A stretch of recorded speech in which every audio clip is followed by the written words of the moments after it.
mendengarkan podcast ini.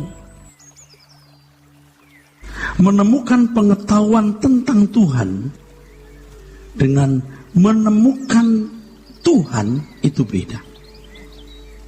Memahami ilmu gizi dan menyantap makanan yang bergizi itu sangat berbeda. Menemukan pengetahuan tentang berlian dengan menemukan berlian itu sangat berbeda. Bapak Ibu, kenapa kita mempersoalkan ini? Selama ini banyak orang merasa kalau sudah menemukan pengetahuan mengenai Tuhan, seakan-akan sudah menemukan Tuhan sendiri. Itulah sebabnya banyak orang sudah merasa puas ketika bisa berbicara mengenai Tuhan. Semakin banyak pengetahuannya mengenai Tuhan, maka ia merasa semakin puas dan semakin sudah menemukan Tuhan. Khususnya orang-orang yang belajar teologi, entah melalui pendidikan umum maupun yang informal, baca buku sendiri, ikut pendalaman Alkitab atau kursus-kursus Alkitab. Merasa semakin banyak ilmu teologianya, merasa semakin menemukan Tuhan. Ini adalah pikiran yang benar-benar picik. Seakan-akan Tuhan bisa dibungkus dengan kotak teologianya dan merasa sudah menemukan dan memilikinya jika sudah mengetahui ilmu tentang teologi itu. Lagi pula Bapak Ibu harus saya tambahkan, teologi yang benar tidak bisa dipisahkan dari kualitas hidup orang itu. Kalau orang tersebut masih mencintai dunia, hidupnya tidak bersih, karakternya buruk, tidak mungkin teologianya bertumbuh, berkembang sampai level yang baik. Tidak mungkin. Bapak, Ibu, Saudaraku, memang diyakini bahwa Tuhan itu maha hadir. Tuhan sangat dekat, bahkan dikatakan lebih dekat dari nafas kita. Ada yang mengatakan dan kita juga ikut mengatakan Tuhan sejauh doa. Tetapi kalau jujur, tidak banyak orang yang sungguh-sungguh telah menemukan Dia dan memiliki pertemuan dengan Dia, saudaraku. Tetapi ironisnya banyak orang merasa cukup nyaman dengan keadaan tersebut. Sudah merasa memiliki iman, percaya bahwa Allah itu ada. Jadi tidak merasa menciderai Tuhan seperti orang ateis yang tidak mempercayai Tuhan. Merasa sudah percaya kepada Tuhan Yesus dan menerima Dia sebagai Tuhan dan Juru Selamat dibanding orang lain yang menjolimi dan menyangkal Tuhan Yesus. Dengan mempercayai identitas Yesus sebagai Tuhan dan Juru Selamat, sudah merasa menjadi umat Tuhan yang sudah selamat. Orang-orang seperti ini berpikir sudah cukup menjadi orang beragama yang baik dan bertuhan. Jika demikian keadaannya, saudaraku, maka berarti orang-orang ini tidak akan pernah mengisi hidupnya dengan mencari Tuhan sungguh-sungguh. Lihatlah, orang-orang seperti ini akan menghabiskan umur hidupnya dengan mencari, memburu, menemukan banyak hal yang dunia sediakan, tapi tidak pernah menemukan Tuhan. Bagi mereka sudah memiliki pengetahuan tentang Tuhan, sudah beragama, sudah pergi ke gereja, ya itulah standar sudah menemukan Tuhan. Betapa jahatnya gereja jika mengesankan pula bahwa orang-orang semacam ini sudah menemukan Tuhan dan tidak perlu khawatir menghadapi hidup di bumi ini serta kekekalan nanti. Dan sering dari mimbar saudaraku sekalian dilegalkan bahwa orang-orang yang sudah ke gereja ini semua anak-anak Tuhan. Semua sudah menemukan Tuhan, walaupun tidak terucap. Dilegalkan bahwa orang-orang ini berhak menerima perlindungan Tuhan. Maka pendeta muda berkata, jangan khawatir, Tuhan melindungi menjagaimu, dan percayalah surga tersedia bagimu. Ini jahat. Yang benar adalah jangan khawatir jika kamu sudah bekerja keras dan bertanggung jawab. Lalu khawatirlah, bahkan takutlah menghadapi kekekalan. Tuhan berkata, jangan takut kepada apa yang dapat membunuh tubuh, tapi yang tidak bisa membuang tubuh ke dalam neraka dan jiwa ke dalam neraka.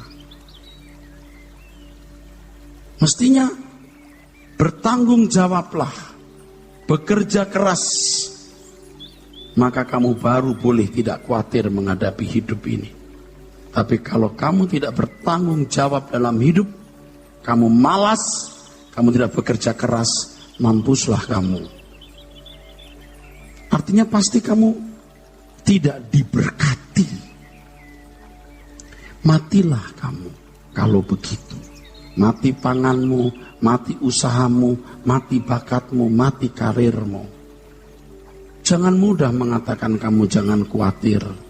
Kalau Alkitab pada ayat itu konteksnya harus jelas. Ingat, burung di langit Tuhan beri makan. Itu burung yang cari makan, kecuali burung di dalam sangkar. Burung di langit itu burung yang terbang, cari makan.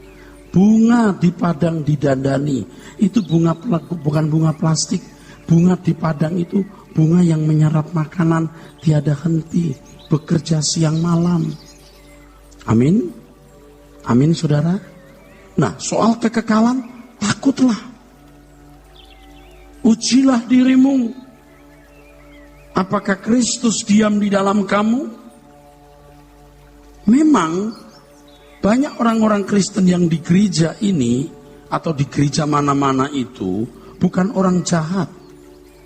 Juga bukan orang yang tidak peduli sosial, bukan tidak peduli pelayanan. Orang-orang baik. Tetapi mereka gagal menjadi manusia Allah yang berstandar anak Allah. Seperti Tuhan Yesus. Ini berarti keselamatan tidak terrealisir, tidak terwujud dalam kehidupan orang-orang Kristen itu. Harus dimengerti bahwa kekristenan atau keselamatan memiliki tujuan menjadikan manusia berkodrat ilahi. Sempurna seperti Bapa. Hidup tidak bercacat, tidak bercela. Seperti yang diperagakan oleh Tuhan Yesus semasa hidupnya. Kalau dibiarkan keadaan ini berlarut-larut, maka banyak orang yang tidak mengerti isi karya salib secara utuh. Hati mereka menjadi buta terhadap isi kasih karunia Allah yang luar biasa, yang menyediakan anugerah di mana seseorang dapat menjadi anak Allah yang berkodrat ilahi, yang bisa sempurna seperti Bapa di sorga. Akhirnya pada stadium tidak tertarik sama sekali menjadi anggota keluarga kerajaan sorga. Sekali lagi, bukan orang-orang jahat, bukan tidak peduli dengan kegiatan sosial, bukan tidak nyumbang gereja, tetapi bisa gagal menjadi manusia Allah yang berkodrat ilahi.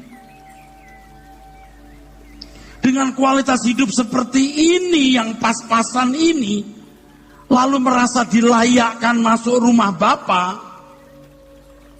itu bodoh, saudaraku. Di rumah Bapakku banyak tempat tinggal. Dia berbicara kepada murid-muridnya yang mempertaruhkan segenap hidupnya tanpa batas untuk Tuhan. Bukan untuk sembarang orang. Bukan untuk orang Kristen murahan. Tuhan menyediakan fasilitas keselamatannya kepada kita, yang kita harus mengerjakannya dengan takut dan gentar. Tuhan beri kita kesempatan. Oh, ini luar biasa. Kita hidup di zaman perjanjian baru, bisa mendengar Injil utuh ini. Kita diberi potensi mendengar Injil, menerima Roh Kudus. Bahkan Allah berkenan menggarap kita. Menggarap kita melalui setiap kejadian. Kalau kesempatan ini tidak digunakan, Anda tidak berubah, Anda tidak bertumbuh, berarti Anda menyanyiakan keselamatan. Jangan puas sudah menjadi orang baik. Ingat, orang yang merasa sudah menemukan Tuhan, itu bahaya. Kalau ditanya, sudah makan belum? Kapan?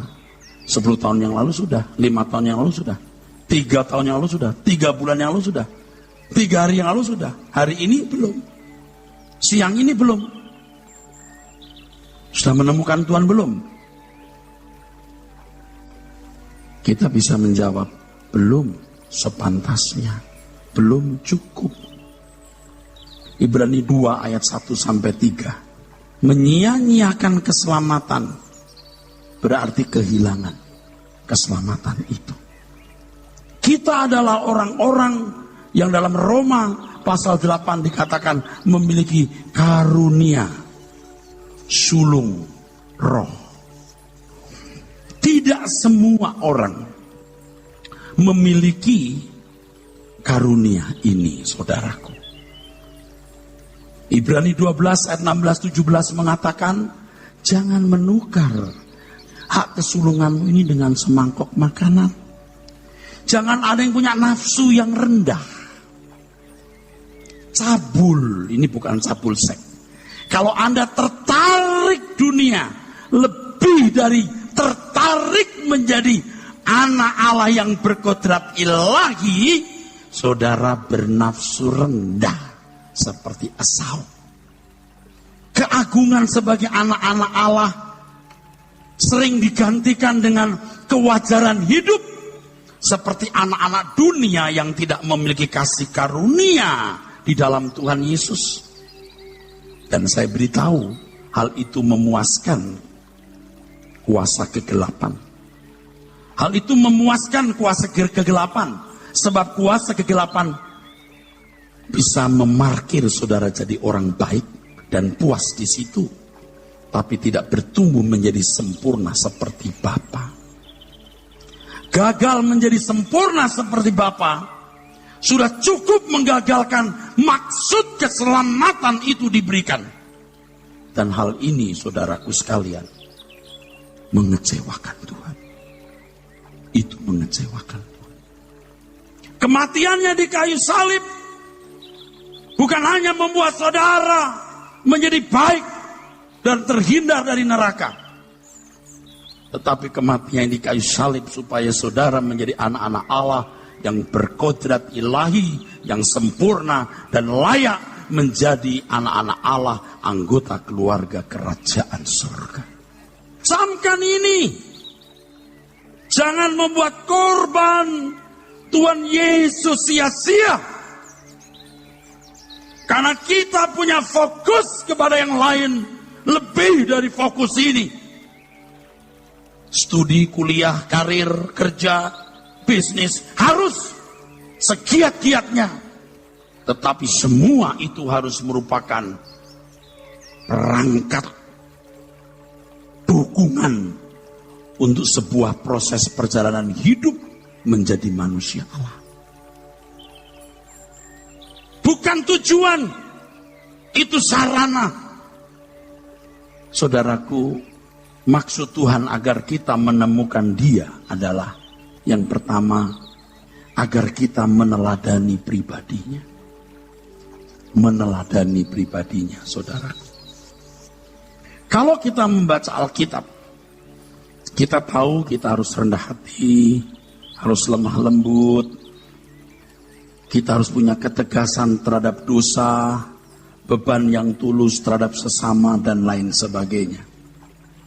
Tetapi kalau kita membaca Alkitab, kita nggak menemukan secara detail bagaimana rendah hati dan lemah lembut itu. Kita nggak tahu, kecuali waktu itu kita bergaul setiap hari dengan Tuhan Yesus. Kita tidak tahu rendah hatinya Tuhan Yesus macam apa. Lemah lembutnya Tuhan Yesus macam apa. Sebab lemah lembutnya orang Batak dengan orang Jawa kan beda. Kalau orang Batak kan bilang, mau kemana kau? Kan, tu dia lah. Kalau orang Jawa, pada tidak pundi mas. Mana yang lebih lembut saudaraku? Kan gak bisa kita bilang yang lebih lembut orang Jawa. Seperti ilustrasi yang sering saya kemukakan dan ini indah untuk diingat. Ada orang Batak maksudnya naik mobil, terus ada anak ugal-ugalan naik sepeda, bisa ketabrak mati dia. Orang Batak buka jendela, keluarkan kepalanya berteriak, "Unang melojong-lojong bah!" Jangan lari-lari maksudnya. Keras kasar ya kayaknya. Orang Jawa tidak. Dia bawa mobil, ada anak ugal-ugalan. Dia keluarkan kepalanya sebentar. Dia cuma ucapkan satu kata, asu. Kira-kira yang lebih lemah lembut siapa? Nggak teriak, tuh dia, unang lojong-lojong. Dia cuma begini, biar mati sekalian kamu, gitu. Halus tapi gerus. Dan setiap kita punya personality yang berbeda-beda, Pak. Si A, si B itu beda. Bagaimana lemah lembut dikenakan untuk personality seperti ini? Bagaimana lemah lembut dikenakan untuk orang seperti ini?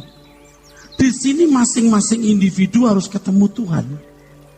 Maka Tuhan berkata, jadikan semua bangsa muridku. Dan Roh Kudus akan menggarap setiap individu menjadi dirinya.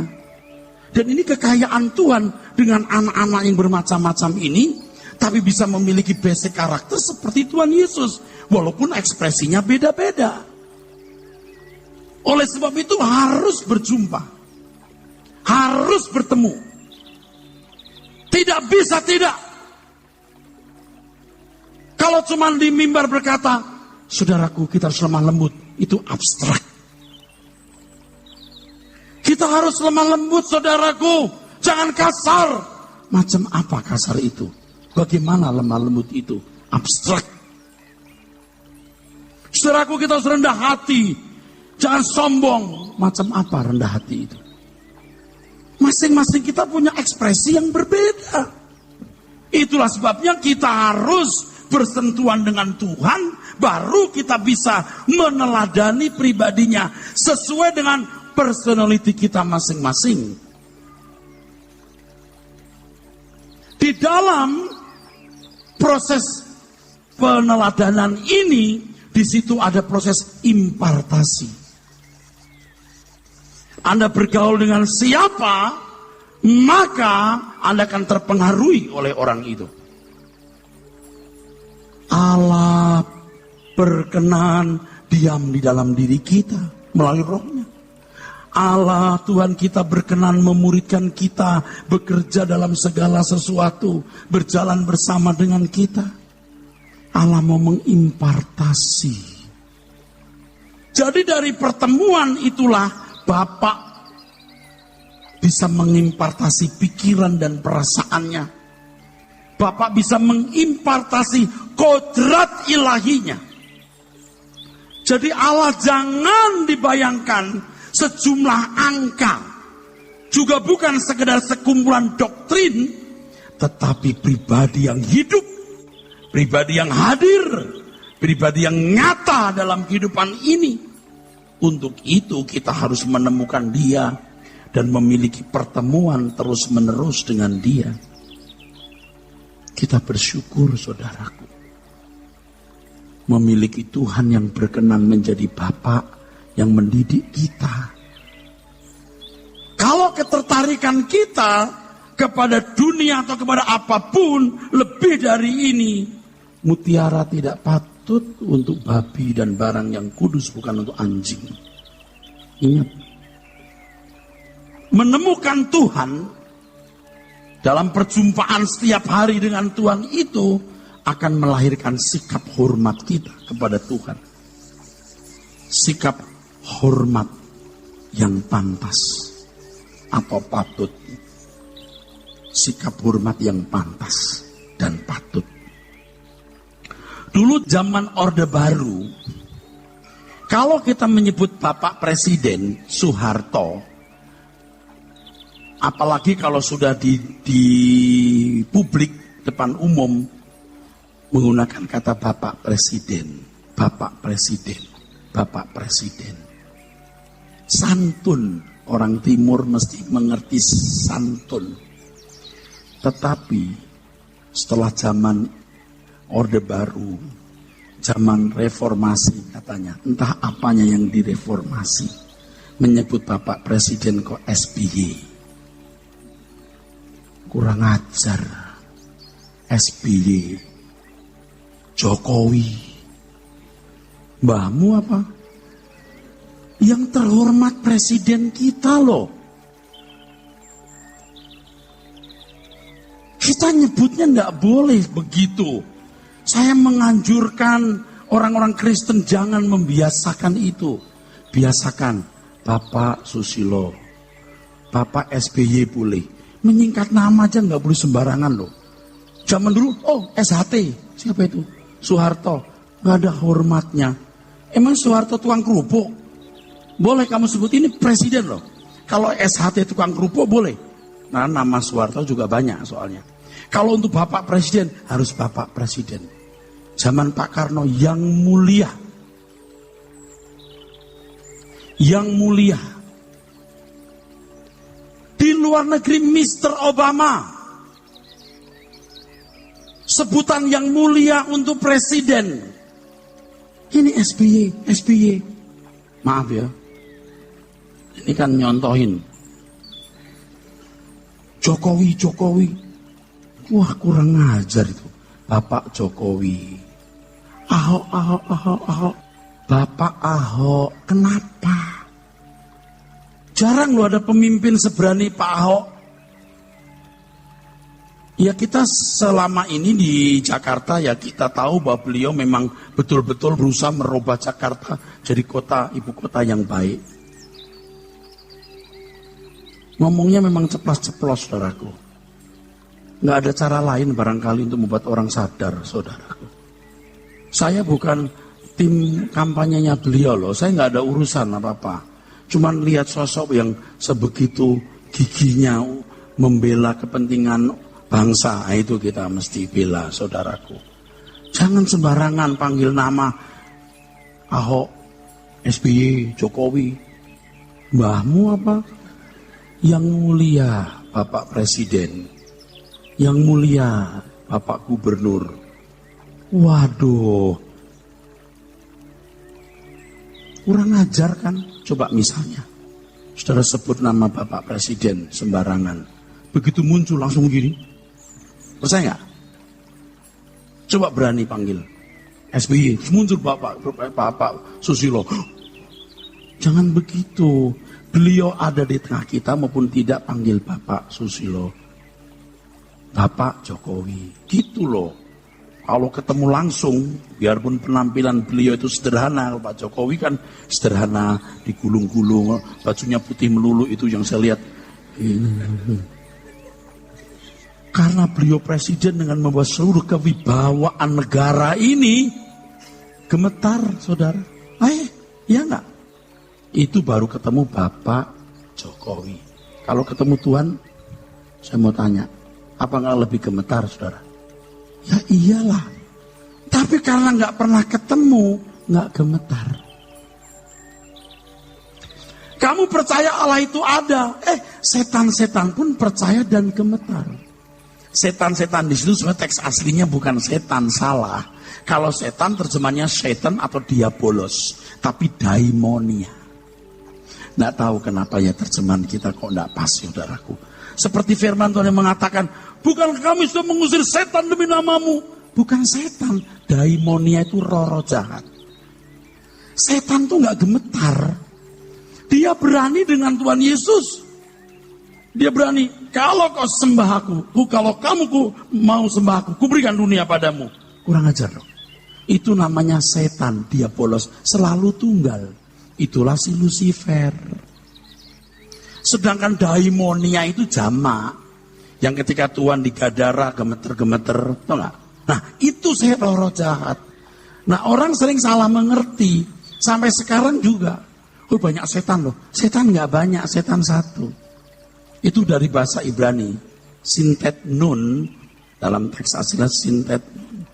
Itu setan.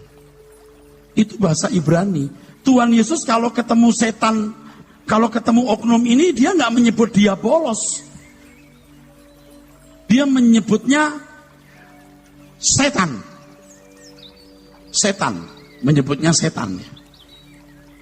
Jadi, kenapa roh-roh jahat itu gemetar? Nah, ini nanti lain waktu saya akan jelaskan. Saudara, kalau PA itu hadir, nanti saya jelaskan luar biasa itu penjelasannya. Waktu Tuhan Yesus berkata, "Nyah iblis," itu betul-betul iblis. Tapi itu terjemahan aslinya setan, bukan kalau diabolos diterjemahkan iblis. Kalau setan diterjemahkan setan. Tapi terjemahan kita agak ngawur-ngawur gitu. Tapi nggak apa-apa karena setan sama iblis sama mawon. Sama saja sebenarnya. Ya tapi nggak apa-apa lah. Tapi menariknya adalah Tuhan menyebut oknum ini tidak diabolos, setan. Nah iblis ini gemetar, daimonia. Kenapa gemetar? Maaf ya, terjemahan kita iblis itu ya. Itu roh-roh jahat. Itu malaikat-malaikat yang jatuh. Dia mengenal Tuhan Yesus itu rajanya. Yang pemerintahnya sejak zaman dahulu kala, sejak zaman purbakala. Gemetar. Roh-roh jahat itu gemetar. Nah kok kurang Kristen gak gemetar, itu masalahnya. Gak bersentuhan. Makanya kalau saudara memberi kesempatan ketemu Tuhan tiap hari, saudara akan punya penghormatan yang pantas, yang patut. Bagaimana you mengenal Tuhan? Secara nalar atau kognitif. Yang kedua, secara pertemuan pribadi dalam doa.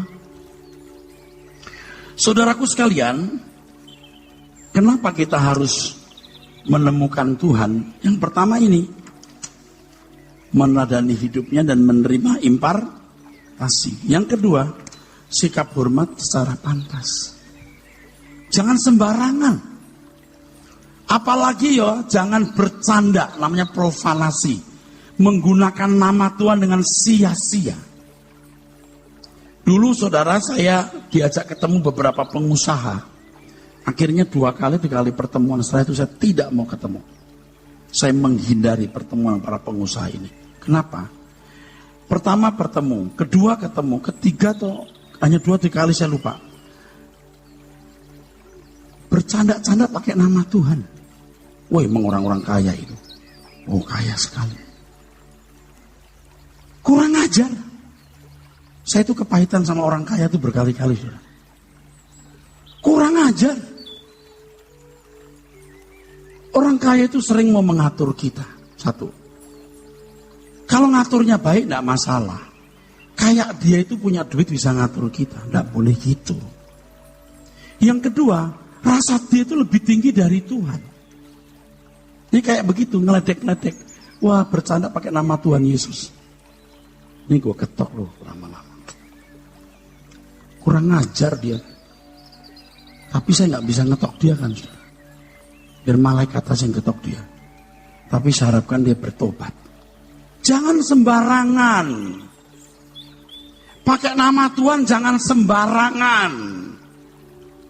Kalau saudara di sini ada yang suka bernubuat, hati-hati.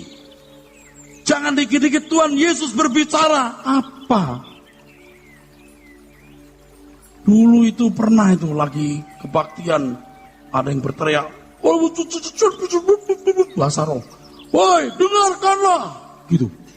Dia tunjuk saya, itulah hambaku Erastus. Dia pikir saya senang. Saya bilang, diam. Kok kamu loh yang membuktikan saya hamba Tuhan? Biar kehidupanku tiap hari. Nggak usah begitu. Dulu tuh suka kalau doa rame-rame terus. Hai dengarkan anak-anakku, akulah Yesus. Gitu. Ini benar, akulah Yesus. Terus orang pada tunduk gitu. Ketahuilah, aku menyertai kamu sampai kesudahan zaman. Nggak usah pakai kamu bicara, itu Matius 28, 18-20. Akulah Yesus. Waduh, bener-bener dah. Tapi dulu kita setengah percaya loh. Akulah Yesus. Oh Tuhan Yesus. Kurang ajar bener loh pakai nama Yesus. Hai anak-anakku, akulah Yesus. Berani bener dia. Jangan sembarangan pakai nama itu. Jangan sembarangan. Pak, Roh Kudus bicara kepada saya, ada pesan dari Tuhan untuk Bapak. Nggak usah. Tuhan tidak perlu kasih pesan lewat kamu, langsung ke saya, kecuali saya nggak benar. Kalau saya nggak benar, saya dengar, oh ya ada apa ya?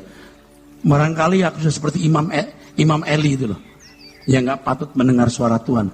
Tapi kalau saya menjaga hidup saya tahu dia akan berbicara padaku kalau aku salah. Makanya kalau hamba-hamba Tuhan yang hidupnya nggak bersih, takut tuh hadapi nabi-nabi palsu itu. Dia nggak bersih. Hai hambaku, ketahuilah. Apa ya?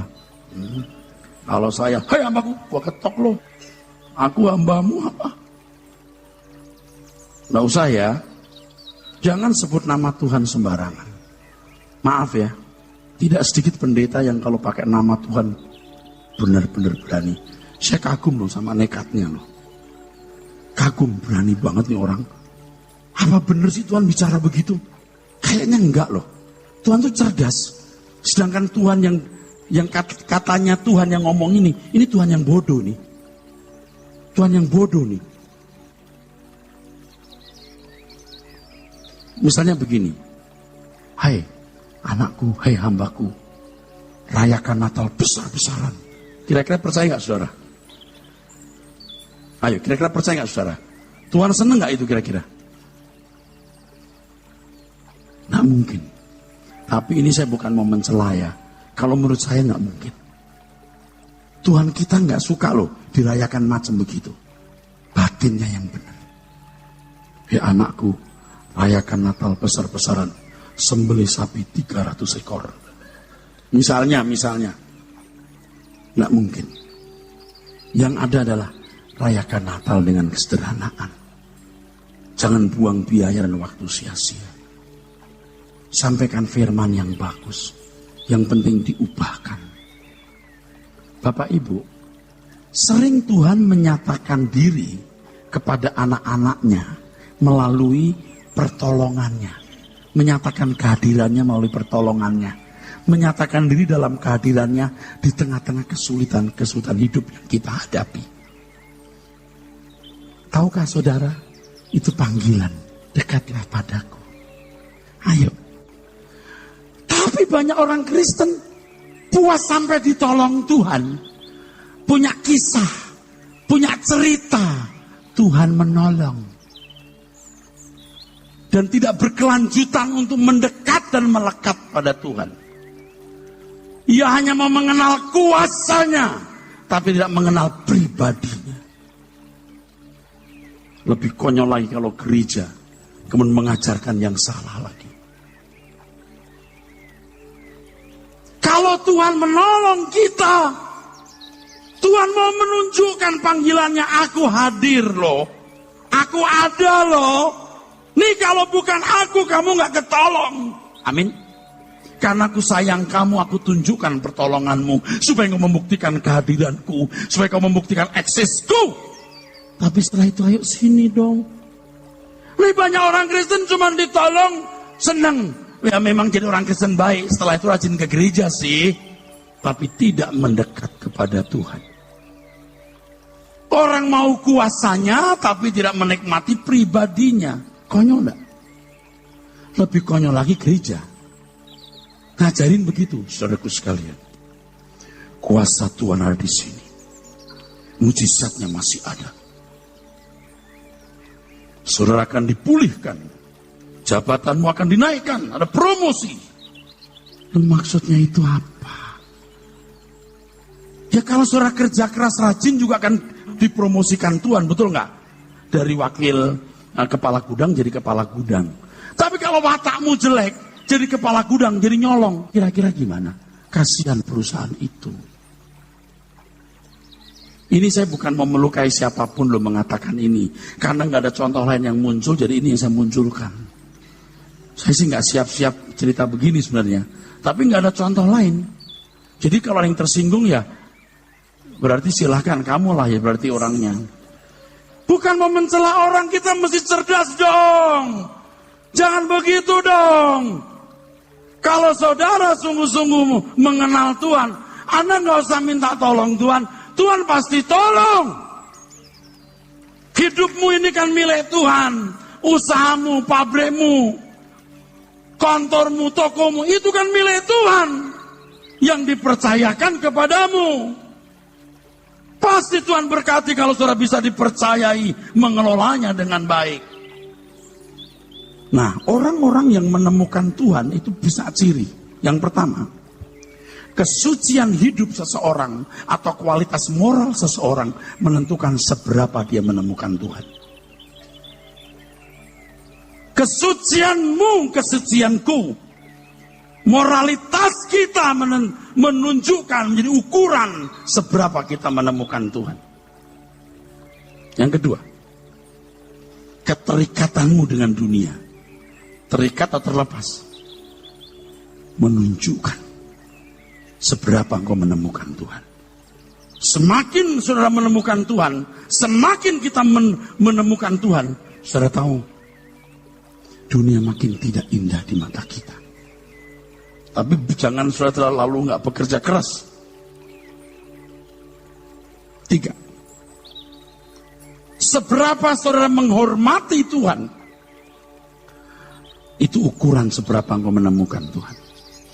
Semakin kau menemukan Tuhan, semakin kau akan menghormati Dia.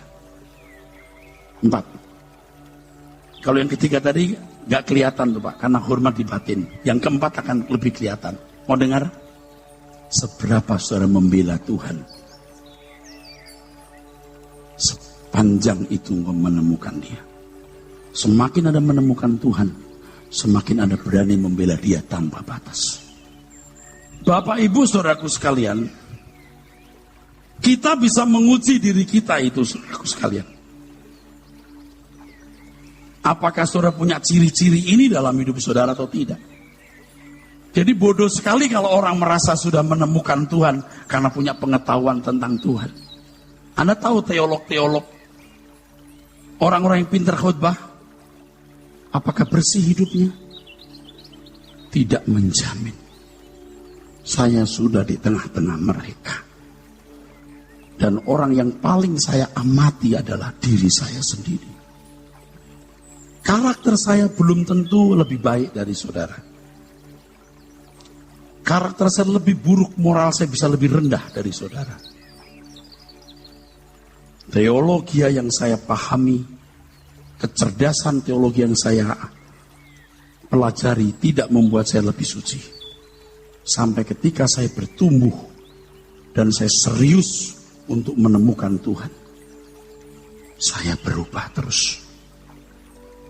Bukan mau nunjukin jam 1, jam 2 pagi. Kadang-kadang saya bisa tidur 3 jam. Saya duduk diam di kaki Tuhan. Tuhan, buatlah aku menemukan Engkau. Ini loh, pendeta masih doanya begitu. Buatlah aku menemukan Engkau, Tuhan. buatlah aku menemukan Engkau. Lalu saya berdoa begini, Tuhan, aku seperti orang gila, aku seperti orang sinting, tapi aku sungguh melakukannya dengan sungguh-sungguh. Aku mau sempurna seperti putramu, Tuhanku Yesus Kristus Bapa. Aku mau sempurna seperti Tuhan.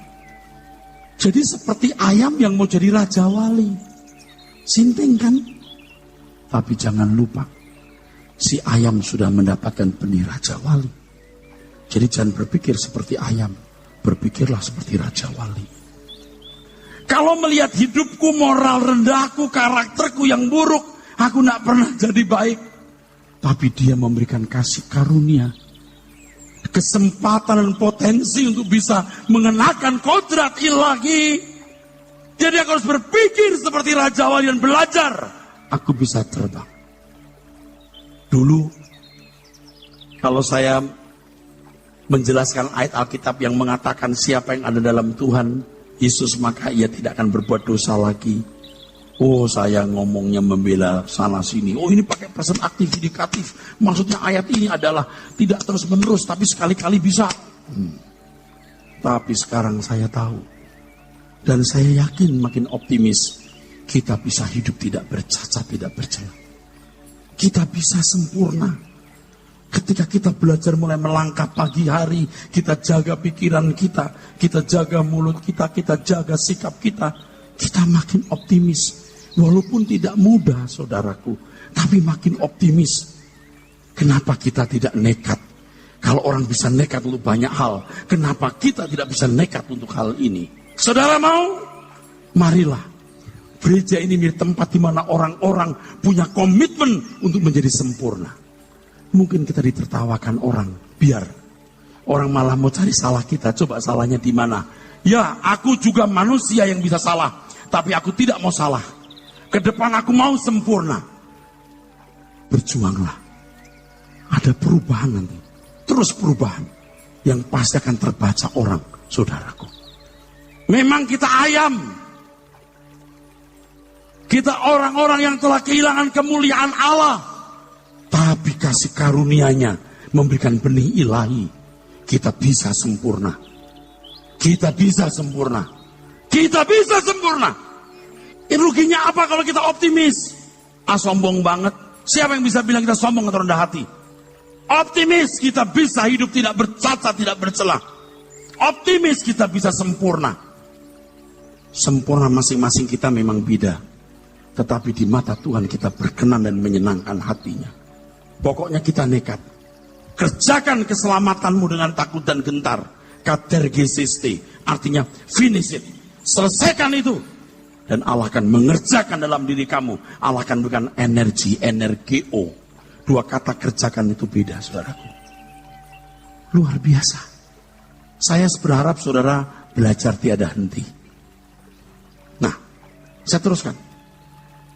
Yang terakhir, bagaimana kita bisa menemukan Tuhan?